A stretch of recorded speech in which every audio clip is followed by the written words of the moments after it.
season. Okay. All right. Because people were like, you need to introduce your friends Yeah, I was thinking of that and from you the need to beginning. I was and you like, need to and you need to put their socials down in the yeah. comments below. Then I was like, all right, okay, that works too. I was like, maybe then when we're famous, we won't have to. All Oh, right. bro. La Liga Matchday 24 ends on a high for me. For you. And ends on a low for you. And with me, the eyes are me, Abdul Rehman, myself, and the yous here are Abdullah Khattab. So, Abdullah, let's just get straight into it.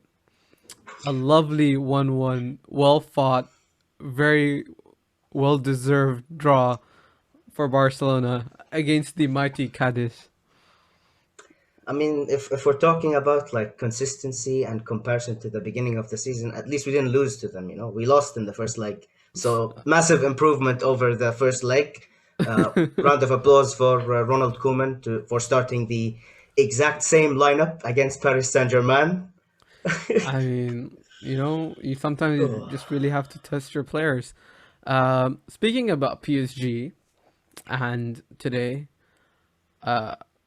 we'll just remind our listeners and watchers that Barcelona lost 4-1 to PSG, and they drew 1-1 to Cadiz, right?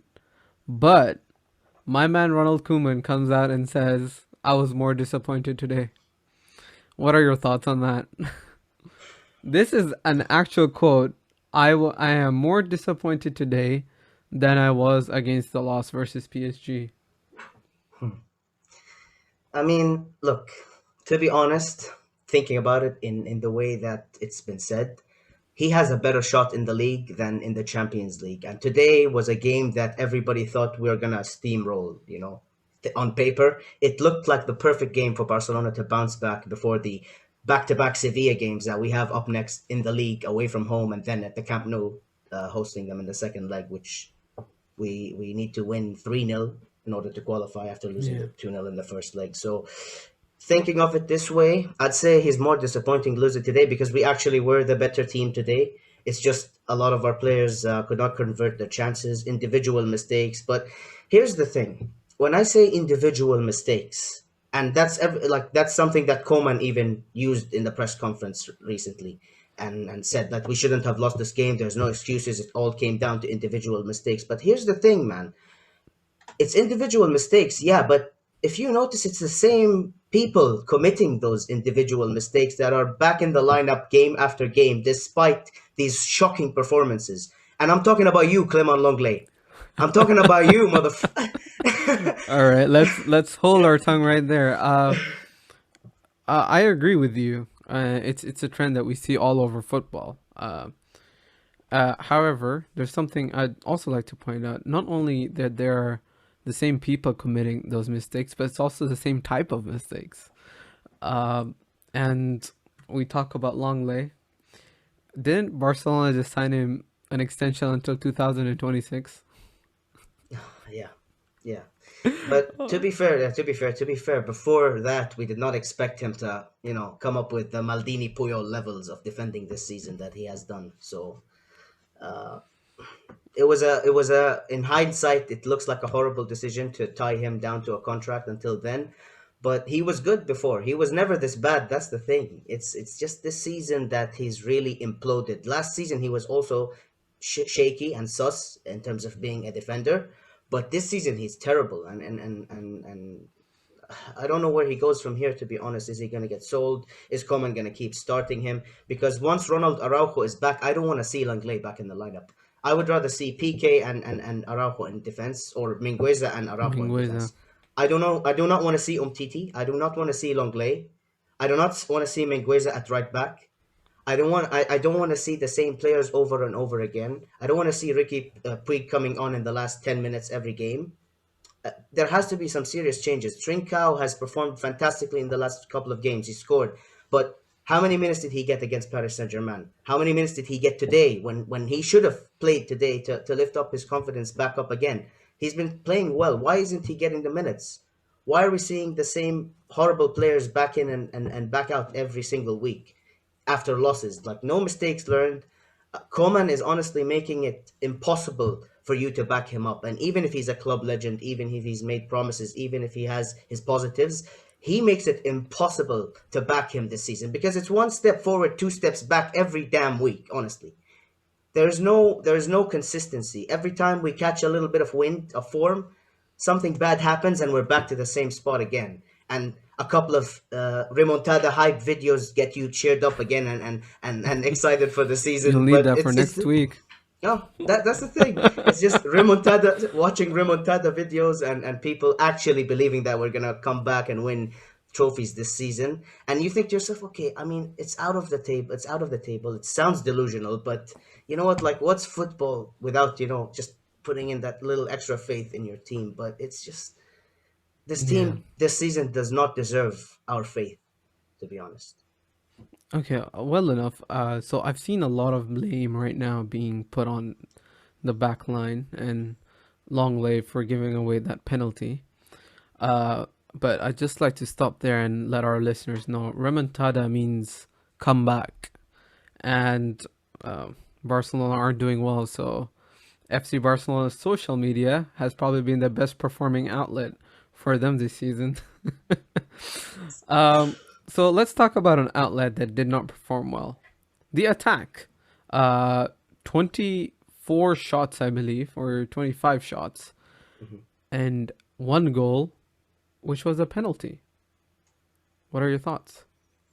Missed chances, and again, it comes down to also another person who's been at this position multiple times in the past few years, Ousmane Dembele, who I do not want to single out. Don't get me wrong; he's been amazing. He actually had a good game today.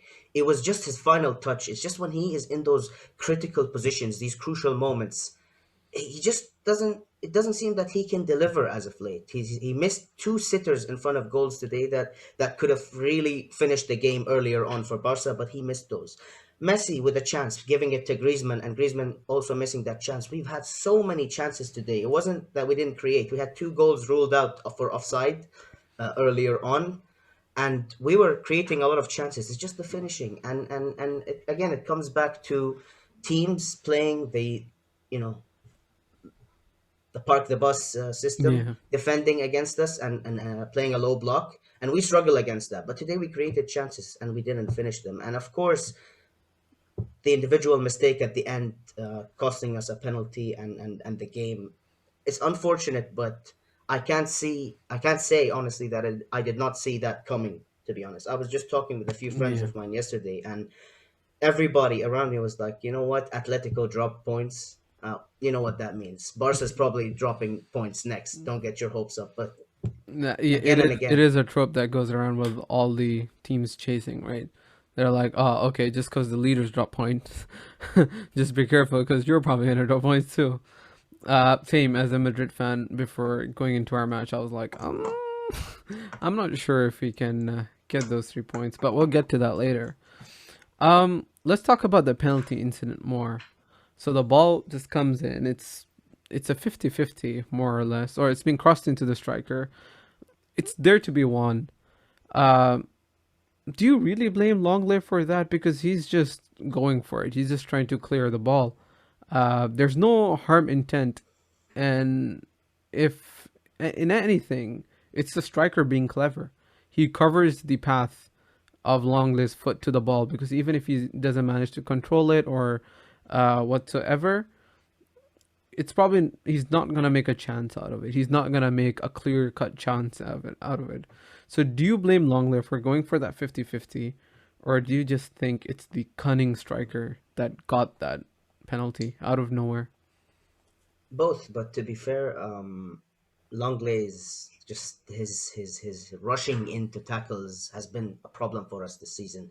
Dumb mistakes committed in the box, and it's just this is not the first time. If this was the first time for Clement Longley committing such a crucial mistake in a game like this, I would have been like, okay, defenders commit mistakes. It's natural, Like, I'm not expecting him to put a 10 out of 10 performance every game when other players are also not having good performances. But this season, Clement Longley has cost us so many games, had so many penalties, so many games where we could have lost that we managed to win, even though he's cost us, and a lot of other games like the El Clasico and the game today, and so many other examples I can think of. He's cost us multiple games. So I think today the way he rushed into that tackle in that minute, in the 89, 88 minute, and you see the striker with his back turned to you. Cadiz have not been threatful at all this game. They have barely created chances until up the 77th minute. They had One shot. one shot in the entire game. So there's no threat. There's no need to rush into tackles. We're winning. We're at the Camp Nou. They're not really threatening us that much. The last few minutes, hold on. Smartly think about your tackles. Don't rush in and commit such a tackle when everybody's gunning for your head, especially Longley. If Clement Longley like had a brain in that moment, he would actually do the opposite. He would probably try to backtrack off the defender in fear of committing a mistake. But the way he went in just shows you that he's completely out of it. His defensive awareness this season is completely horrible. His repetition of the same mistakes, doesn't learn from the same mistakes, but he still manages to start and play 90 minutes under Ronald Koeman's Barcelona. So And a key part of Ronald Koeman's Barcelona has been Busquets. Initially, at the start of the season, we thought De Jong was gonna finally take the mantle and displace Busquets in that holding midfield role. However, Busquets dropped another stinker tonight and had to be replaced by Pjanic, another questionable signing of the boards for whatever reason. What are your thoughts on those pair and on that pair? yeah, like you said, beginning of the season, everybody was waiting for Frankie to start in that Busquets role because initially he was brought in to be a replacement for Busquets, even though I don't believe he was brought in to be a replacement for anyone because there's no strategic planning at this club. So he was just bought, not no plans in mind, I think. But Okay. let's say he was brought in to replace Busquets. This season he started next to Busquets most of the time under Ronald Koeman, and we've noticed how Ronald Koeman changed De Jong's role from the beginning, where he tried to play him in that Busquets role, but things didn't go as well. Then Ronald Koeman switched him to a more attacking, unpredictable box-to-box midfielder in a way, and kept someone like Busquets next to him. But the problem is, Busquets is completely out of it. His pace does not serve him at all. Not that he was ever that fast, but he usually made up for it with his intelligent positioning and awareness of the pitch and everyone else around him as well, being in sync with him and covering up for his lack of pace. But now we don't have that. So when Busquets is completely out of form and cannot, cover for Frankie, as we saw against Paris Saint Germain, where we got completely Yeah. exploited in the back line, that doesn't work. But in small games where the opposition does not really press us that much, Frankie de Jong can excel in that role. That's why you've seen him score multiple goals. He's even scored a goal today, but it was rolled out of sight. You see him in games in the league scoring a lot of goals, playing a different role under Ronald Koeman. But unfortunately, I think this might be a case that this might not work against high pressing teams. This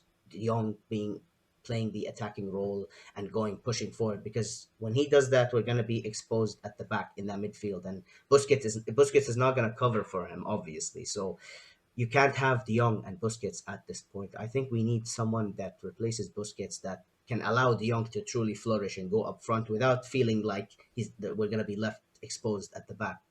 So Busquets, I think, honestly, I love the guy. One of my favorite players of all time. I have his signature on the back of this shirt that I'm wearing right now. Um, Always felt that he's been underappreciated in terms of his style as a player due to his lack of pace and athletic ability and the characteristics that make a center defensive midfielder.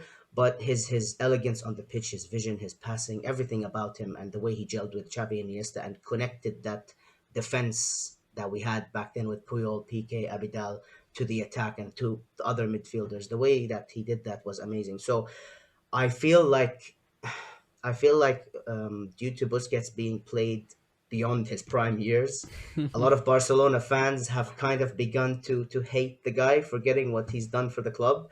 And I have to admit, I've fallen into that trap a lot, especially when Busquets puts stinkers like today's game and other games as well. it makes it hard. It makes it hard, to be honest. It's the recency bias that makes it hard, because you're thinking Busquets, man, he's been at the club for ages. He's done so much for us. Remember the Busquets that was in his prime, and then you look at the Busquets today, and you're thinking, oh my God, bro, what happened to this player? Like, should he have left earlier? Should he have retired earlier? Has he stayed for way too long? Has he tarnished his legacy in midfield? I don't think so, but if he continues like this for longer, he might. And I don't want that to happen to a player of his stature, and a player that has contributed so much to the club's Yeah. history, and our best team of all time, basically. So I just don't like seeing him in that position. But And it's I like I as even as a Madrid fan, what he's achieved is very commendable, and anyone who watches football, like, yeah, his some of his antics haven't been favorable, and it's always not nice. But as a midfielder, as someone who can get those passes out of tight situations, always make the clock tick, always go underappreciated. He is up there, especially he's always mentioned third behind Xavi and Iniesta, which is just unfortunate because Xavi and Iniesta were just so great. However, what would you say about Busquets' longevity? Because you're talking about playing him beyond his peak years, but this is not the first season. This is not the second season that this topic has arose, right? He's been blamed somewhat for a lot of the mishaps over the past 3 or 4 seasons. he has. He has absolutely been getting blamed for 3, 4 years now. I absolutely see the point, and I'm not saying that this is the first year, but Yeah, so like, at this point, after so many humiliations, I think fans have had it at this point, and if it goes on beyond, it's gonna get worse and worse. And we know how fans are, yeah, especially in today's climate with players definitely. and They're so performances demanding. and They're much, abuse much more and demanding. and abuse. I'm already seeing long lay abuse on Twitter already. I mean, look, man, he made a mistake. He cost us. He doesn't deserve to start, but like, there's no reason to like go and attack the player Yeah, personally, death threats and everything else. Like, it's just football at the end of the day. But true that. So let's say 3 years. I won't even count the fourth year because a lot of other things happen. But 3 years in a row, Busquets has been on this somewhat of a general decline, on an average decline. So you got Frankie, you got Ricky Puig, given that Ricky Puig plays more attacking. You got Trincao, you got all these amazing young midfielders. Well, we'll get to uh, Ricky Puig and Pedri and other youngsters shining for Barcelona today later. But do you not reckon with this revolution of bringing such expensive midfielders in, sorry, expensive players in, buying Dembele, buying Griezmann, usually what the club does is try to shake the core up themselves too. But they've kept with Piqué, they've kept with Busquets, and a lot of those Alba. times Alba as well. I don't rate him that highly, so that's why I haven't mentioned his name. It's not because I don't think he's probably been a single-handed contributor for all those Champions League debacles, right? But crying at halftime, oh my days, will those were some scenes. Yeah, but isn't it? Why haven't Barcelona shaken up the core? Is it because they're Catalan? Because they're locals? Because is it like a statement that if we start playing outsiders, then we're losing our identity? No, they've lost their identity ages ago. The So moment why are they Rosell and holding up to Bartomeu the stepped in the only? club. Because if you think about it, right, the only three Catalan players right now: Busquets, Piqué, Alba. Roberto as well. He's not a out and out starter. He's an in and out. He's on the fringe, like like you could say Puig as well, but like he's not an out and out starter. He's on the bench, right? I'm talking about the starters that play, right? Alba, Piqué, and Busquets. They're starters. They're Catalan, and yet they're probably bottom five players for Barcelona towards the end of the season. I wouldn't say it's a Catalan thing. I don't think it has anything to do with that aspect of it. I think it's more how long these guys have been at the club, and the kind of power or influence they have behind the scenes, I guess. And this goes back to the root of this problem, the lack of management at the club. Of course, there's no president at the club. The elections are still in on the 7th of March. They've been delayed from initially in January. So the club is in a dire situation, and there is no one at this club, in this club, that manages it, that can step up to these players and start the clear out. We haven't started the clear out. We sold a few players here and there for free, which came back to bite us in the end. Rakitic, Suarez, they've all kind of scored on us. So uh, that's been happening at Barca. So I don't see, there's no one at the club that has the character and power to kick out these players, and there's no replacements that have been brought in the first place for Busquets. They bought De Jong to initially kind of replace him. They bought Pjanic to replace Arthur, which they shipped. So there is no replacement for these players. Alba, who's his backup? Firpo. There's barely any competition. Firpo is decent, but he's not really going to challenge Alba for his spot. PK, on the other hand, has Araujo, who, luckily for PK, he's injured at the moment. Otherwise, he would be starting. Uh, but for Busquets, there's no changes, and I think soon we'll see. Hopefully, we'll see Coman take these players out of the lineup. But I don't think he will take them out of the lineup because they're vital fringe players in the Yeah. team that have way too much power and experience and reputation to be removed for a youngster, for example. But we'll see what happens with Coman. I mean, just like he gave Pedri and others the chance, I was hoping he would swap out that entire core of the club, because that's the problem. And it's just Longley, Busquets, Alba, all of these guys, PK, they played against Bayern Munich. They were there in that 8-2 loss, and they're still here in another embarrassment against Paris Saint-Germain, in further embarrassments. And it just, I don't know when that change is going to happen, but if I were to make a guess, it would be after the new president comes in, whoever he is, whether that's Laporta or Victor Font. They have a massive task on hand, and good luck to them, honestly, because there's gonna there's high expectations from the fans, and they have to deliver, because it's been far too long that this club has been run into the ground. And now that we have two good candidates, one that brings the nostalgia and success of the past, and one that promises a better future, I don't know who to believe. But whoever wins, they better change this club around, and they better start making the tough, hard decisions of saying, okay, just like you told Suarez to leave, and they did that in a disgusting manner, why can't they do that to players who are actually costing us? Like who? The three players Suarez I have. Suarez was scapegoated more than anything. Like that guy was the only one that scored versus Bayern. That guy was the only and the goal he scored versus Bayern, it was individual brilliance. He he plucked it out of thin air. I believe like did he nutmeg the player and then finish it in the top right corner, just all by himself, right? Whereas other players, another person who got scapegoated, Nelson Semedo. Sure, he wasn't the best player in Barcelona, but he was young. He had time to improve. He had impressive games as well. Um, where, Whereas the experienced players that actually cost you the game, they're still turning up today, right? Unfortunately, yes. Um, but Barcelona have a bright future with the likes of Pedri and Ricky Puig and Trincao and Ansu Fati.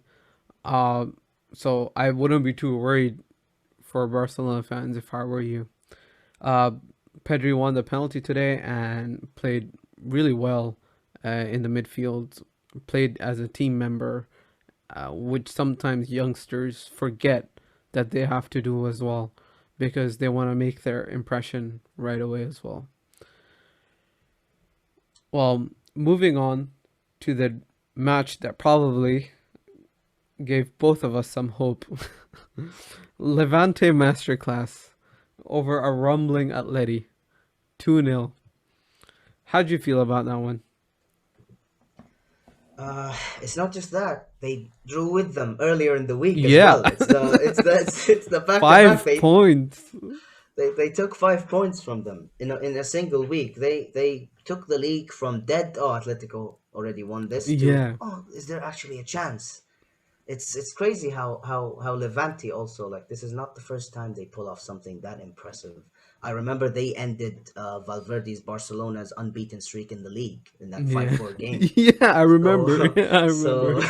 these guys have a tendency to shock the big clubs in Well, Spain. and funnily enough, they drew at home and defeated them away. Not that home and away means a lot, but still, No. it's great stuff by them. They've single-handedly, you know, livened the league up all by themselves. Um, Only Morales only for Coleman to put it back to bed again. for The next Barcelona, day.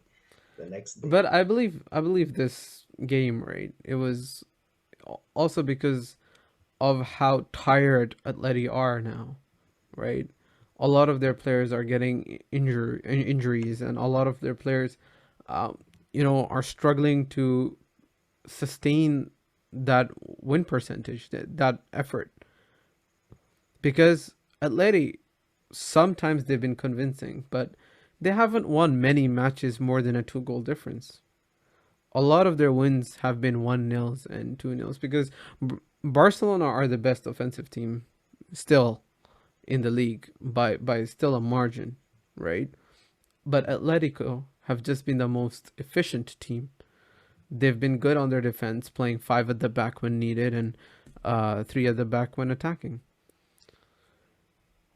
But the man who's probably taking them to the league title is a man that came on a free, Luis Suarez. So, how much exactly does it hurt when you have 24 shots on target and don't score a single open play goal, and then you have Luis Suarez who's tied for the Pichichi?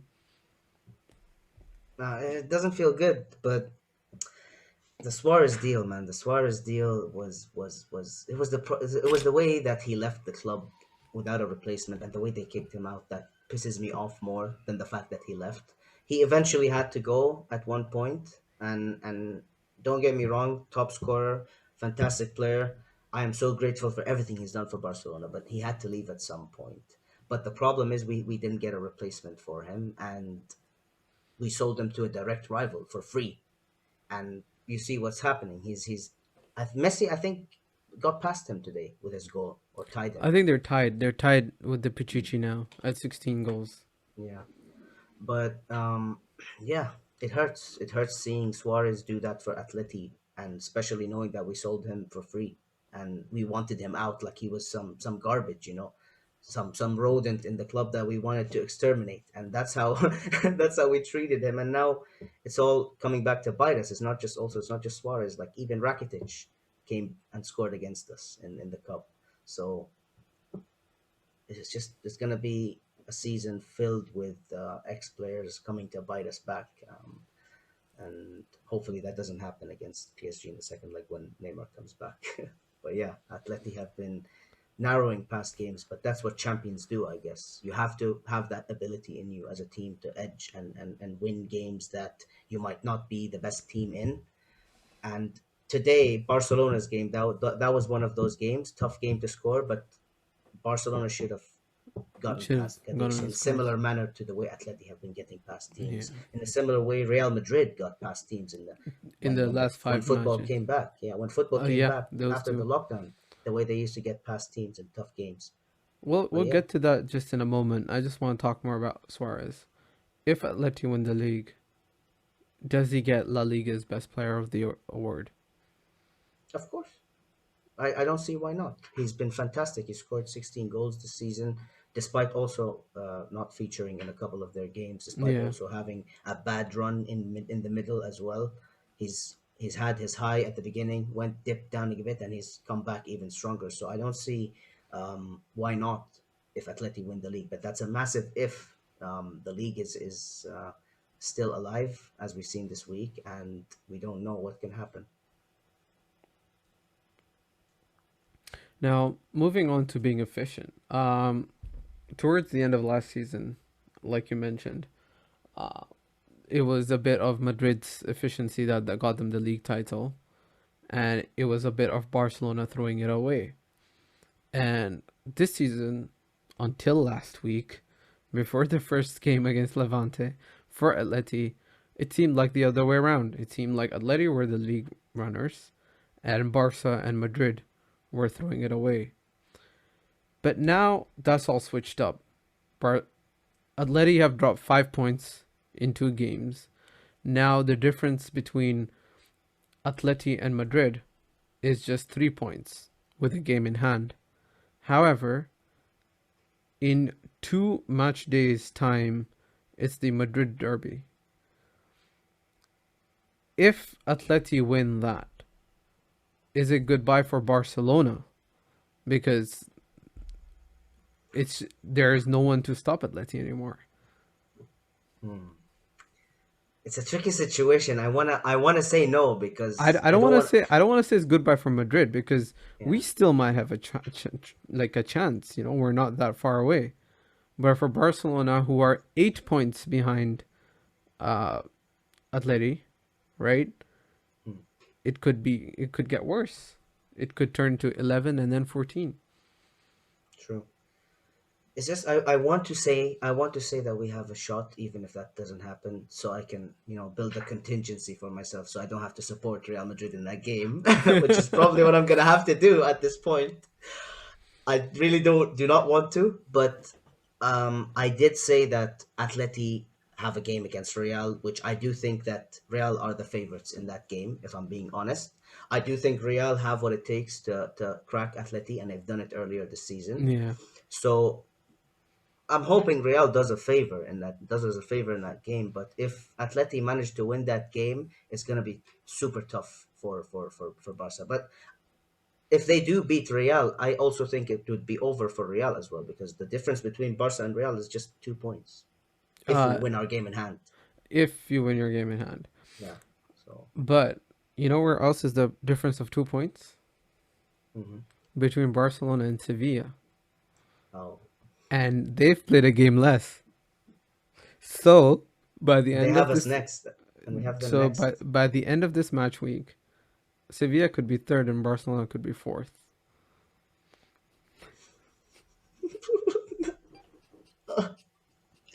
We could be out of the cup from Sevilla. We could lose the league because of Sevilla in a matter of a week. We could get Levante by Sevilla this week. Pretty much. Yeah.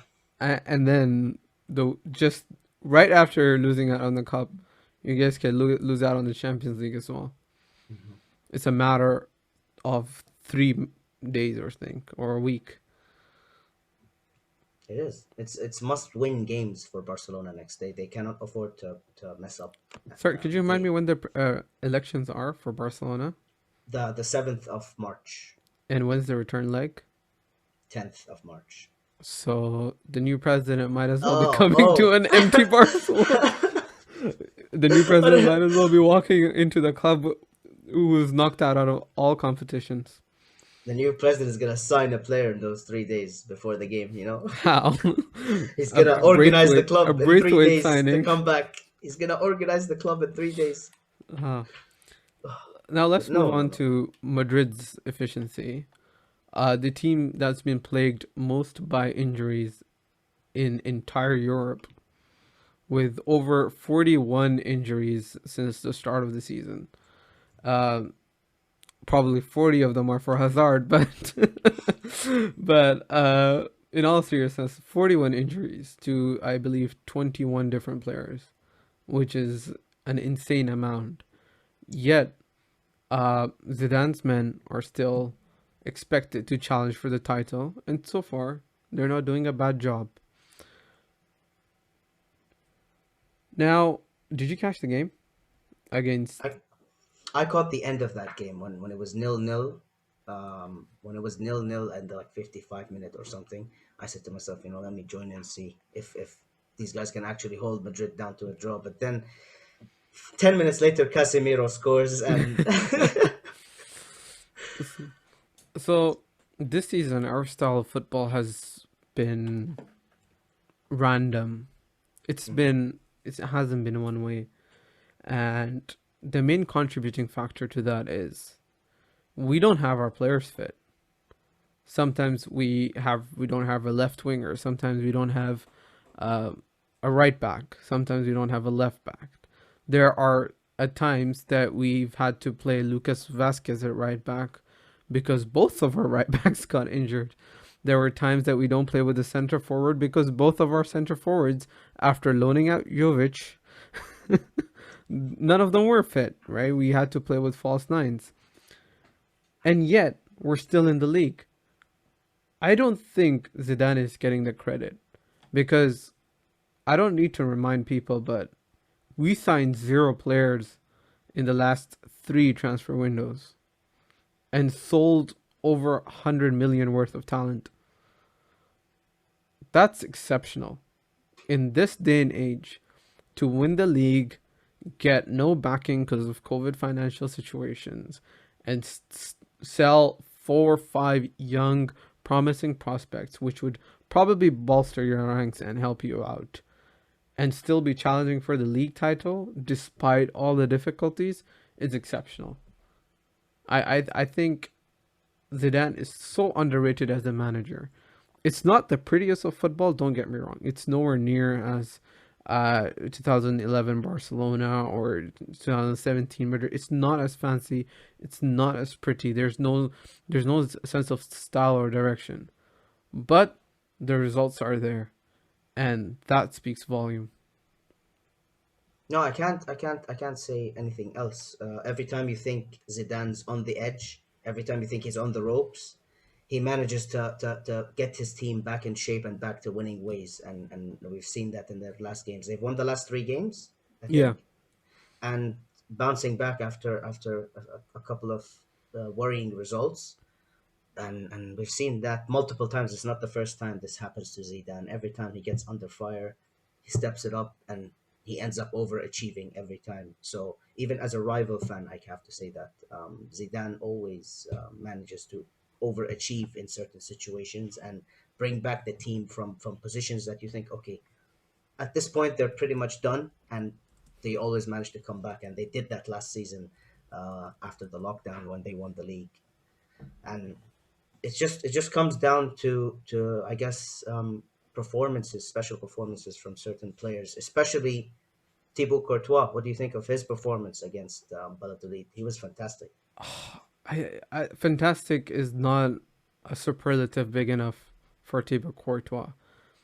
Genuinely, just I just want to throw back to the, like, when La Liga resumed after the initial lockdown. I think he was our best player, and he single handedly won us points. But since the goalkeeper saves don't come on their score sheets, people don't people forget that. People forget that there were situations where we were 1-0 up or 2-1 up, and he got us 2 points, you know. And I think that is just so commendable. And yesterday, yet another 1-0 win, and all thanks to him. I think he's had 5 or 6 saves that he made at point blank ranges. I'm not talking about 5 or 6 saves. I mean 5 or 6 saves at point blank ranges. Granted, some of them were shot right at him, but a keeper needs to be there to make them, and he has. And given that Ramos has been injured for the better part of a month, right? Given our defense line has had so many combination, it almost looks like a Rubik's cube at this point, right? Uh, he has been that sense of confidence for us at the back, where we're like, okay, we got Thibaut Courtois. I dare say this, but his consistency is better than probably any keeper for Madrid that I've seen in my life. His Even consistency, more than Kaylor. more than Kaylor and more than Casillas. His consistency, That's the headline. because Iker was great. I love Iker. He, like, honestly, he's one of those players, but like, attracted me to football. Like, it was like from Madrid, especially. You got your Brazil golden generation, right? You got your Galacticos, and at the back you see this guy making saves out of nowhere, and that's what Iker was great at. He would pull out these saves, mad saves, where you would I know. imagine that you would think it's a certain goal and he would save you. And that's why he's more flashy and he's more attractive for the football fan, right? Because he's just saved you from hell, right? Mm. However, Courtois, he just does it so consistently, right? That you just expect it. Your brain is just trained now that he's gonna make those saves. I'm not saying Courtois is better than Iker. Please don't get me wrong. Iker did it for a good 15 years. I will never ever say that. Okay, just too much bias towards Iker. But lately, of late, especially after that shaky season, I dare say he's the best goalkeeper in the world, Mm. and I wouldn't be wrong. Debatable, but I do see your point, and especially if you look at his last season, the mistakes that he was committing and The the season state he before was in, that, and yeah, it was that the season before that. it was his first season. Mm. Last season it was when I he turned get the page confused. over. Yeah, 2 seasons ago, uh, when that was just horrific. The first season after Zidane, Mm. we had And him. even last season towards the end, towards the beginning, he had those few games where he would commit like The serious very, mistakes. very early games, Yeah. but then he turned a page, and Mhm. ever since then, I would say for a good calendar year now, because it's almost been when the lockdown happened, right? For Mhm. a good calendar year now, I think he's been the best goalkeeper in the world. Neuer had his moments in the Champions League, uh, but he's made awful mistakes in the Bundesliga, which go under the radar because a few handful people watch Bundesliga, right? But Courtois, he's just been immense. He's been amazing. If there was one player out of all that backline that Madrid should keep for their dear life, it has to be Thibaut Courtois. It's not Varane. It's not Mendy. It's Thibaut Courtois. Mhm. Fair point. He's been fantastic. But speaking of also performances, Mariano Diaz was trusted with the task of replacing Karim Benzema in that game. How do you think he did? He did very well.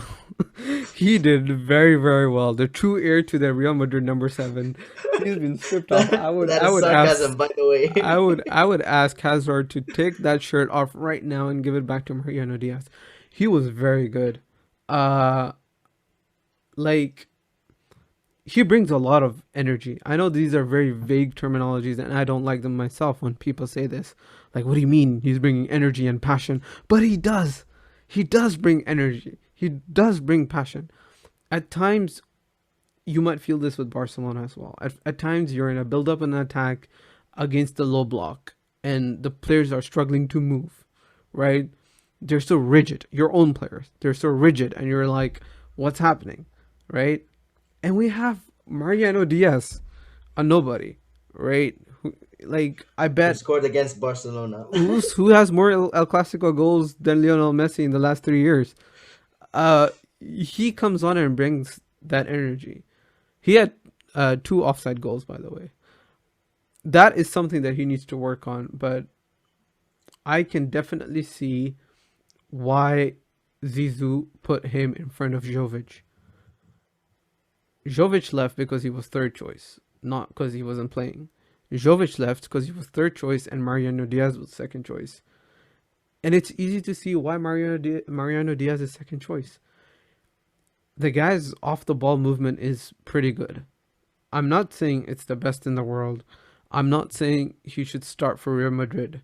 But for a second choice, you have to be grateful for what you have, right? Um, and he goes under the radar because he's just not a big name. A lot of the time, just like Carlos Braithwaite, the guy plays good.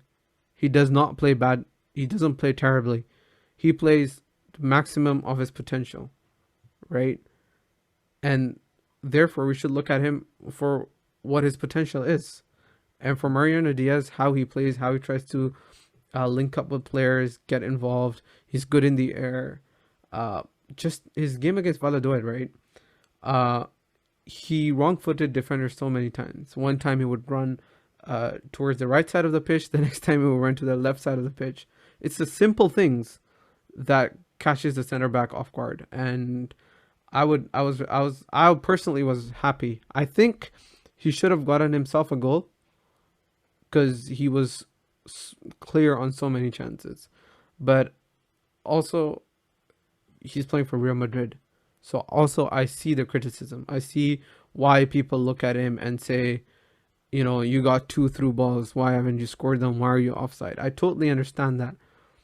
But this guy's heart is in the right place, right? His mind is in the right place.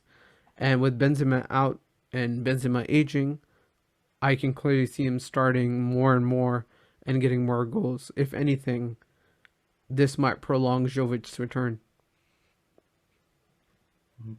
What about Tony Cruz in that game? He had a fantastic game. Tony Cruz, honestly, he was He's for me he was the best performer for Real Madrid on the pitch that day against in the Valencia. outfield, yes. In the outfield, Mm. yes. In best perform on the pitch was Courtois, hands down. But on the outfield, Tony, this is probably Tony Cruz's best season in Madrid. For those that don't watch Madrid and that don't follow La Liga often, this is Tony Cruz's best season in Madrid.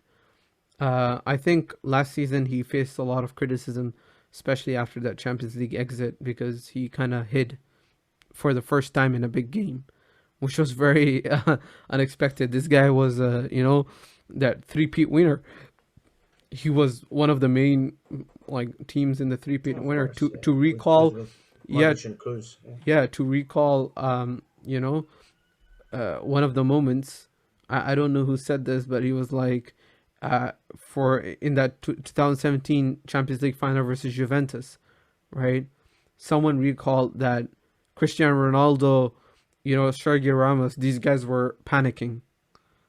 Okay, these guys were nervous because it was a final, and there was Tony Cruz, who was just strutting about like it was nothing.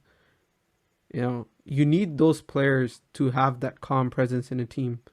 I'm sure you, as a Barcelona fan, if you had one or half a Tony Cruz, you guys might have two more Champions Leagues. We So could have, and the funny thing is, we could have had him. you could have We know the had it, history. but thank God that's He not what was happened. offered multiple times. He was Multiple offered to times, the club multiple times. and So, yeah. that guy's been immense. And this isn't even like the first game this month where he's been immense.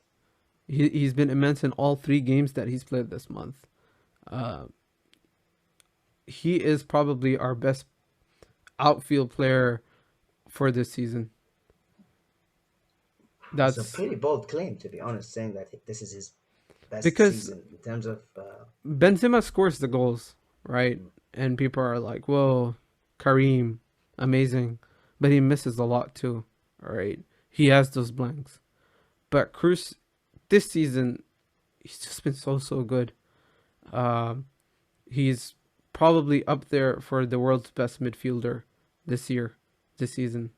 Um, Kevin De Bruyne can take a backseat. oh wow! I mean, it helps. I'm It helps speak. that he's been. It helps that he's been injured this season, though, He was only injured for a while. because we saw last season what De Listen, Bruyne did to listen. Cruz and Madrid. Last season, De Bruyne was easily one of the best players in the world. All right, best midfielder in the world, hands down. All right, but this season, I wasn't blind for the first half of the season. Right, I saw De Bruyne play when he was fit. Okay, De Bruyne didn't miss out that many games. He just missed a few, 4 or 5. Right, but for the first 16, 17 games, I saw De Bruyne play as well, and frankly, he wasn't anywhere near up there. You check out his stats right now. You check out it versus Tony Cruz. Tony Cruz is clear this year. And if Madrid win anything this season, it will be down to Courtois, Casemiro, and Cruz. And these three guys are What who about are going to Ramos? deliver something. There's Ramos is a very interesting topic. As you guys might not know, he's entering the last 6 months, 5 months of his contract. And it's gotten very intense with President Florentino Perez. Okay. there's a pandemic. We're struggling for cash. We want to sign big players. There's a lot of talk about wanting to sign Haaland or Mbappe, especially after his audition versus Barcelona in the Champions League. The media is going in a frenzy. Madrid, we're a very demanding club, right? When Hazard was signed, people were chanting Mbappe's name afterwards. That was 2 years ago. 2 years ago, Hazard was signed, and after his signing was unveiled, people were chanting Mbappe. That was a direct message from the fans to Florentino Perez, who we want next. All right? Haaland, if he's signed, he will be looked upon as someone that we settled for. Oh wow, Yes. really? Yes, if Haaland is signed, it would get the feeling that, this is a player that we settled for because we couldn't get Mbappe. I I do prefer Haaland to Mbappe, to be honest. Well, you don't For what we understand. need in terms Yeah. of Barcelona, and I'm talking as a Barcelona fan, Haaland would suit our team perfectly. And See, football fans aren't always rational. All right? They don't necessarily want the best player for their team. All right? A lot of the time, football fans just want the best player, the best available, the biggest name, the guy who's done it the most. All right? And in this case, it's only one man. All right? It's only Mbappe. That guy's a World Cup winner, Champions League finalist, more multiple, marketable, more more, marketable for definitely more Madrid. marketable. And you look at it, it's just a 3 years difference, all right, which is not insane.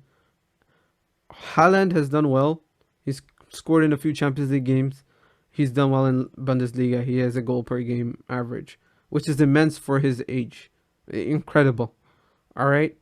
But there's still not been a product where, people have looked at and been like, so you open up Haaland's achievements, this is what he's achieved, right? He hasn't been Stats, there for long, though. It's unfair yeah. to look So at that. that's why. Just That's look at why what he's done in that short period with it's Salzburg and how he was like I said. already even among the list of top Yes, scorers in the Champions League with like I said, Salzburg. like I said, football fans aren't rational. They don't think. All right. When your team loses, right, you don't go and say, "Oh, okay, let's tactically analyze this." You look at the three defenders, Longley, PK, Arteta out, Alba. fam. You look at those three players and you say, these guys need to get out. You look at Suarez and you bin him to Atleti for free. All right. You sell Nelson Semedo just because Alfonso Davies smoked him for that one goal. Just for that one goal, he got smoked and he got sold. Longley and PK got smoked for 6 goals. They're still there. All right. But just because Alfonso really, really took it out on Nelson Semedo and ended his career at Barcelona, it turned out that way. It wasn't There's no just the rationale. Alfonso Davies. It wasn't just the Alfonso Davies, though. All It's right, sure. multiple The mistakes, but scapegoated. scape. Yeah, That's he's that's been he was scapegoated that's heavily. how a lot of reactionary football fanatics are. All right. Yeah. Similarly, I'm gonna go on a side point here about why Madrid fans boo their players. Right. It's not booing because they're not doing well or they haven't done anything. It's booing because in that moment they've done something that they could have done better, right? Or the fans believe that this person d- should respect us, should respect the club more. If you don't hold your players to that high standard, what happens is that you get players that become bigger than the club. And clubs like Madrid, like Barcelona, like Bayern Munich, like Juventus, they cannot afford that kind of disrespect because their legacies that are hoping to span for centuries, not just for the 10 years or 7 years a player gives them.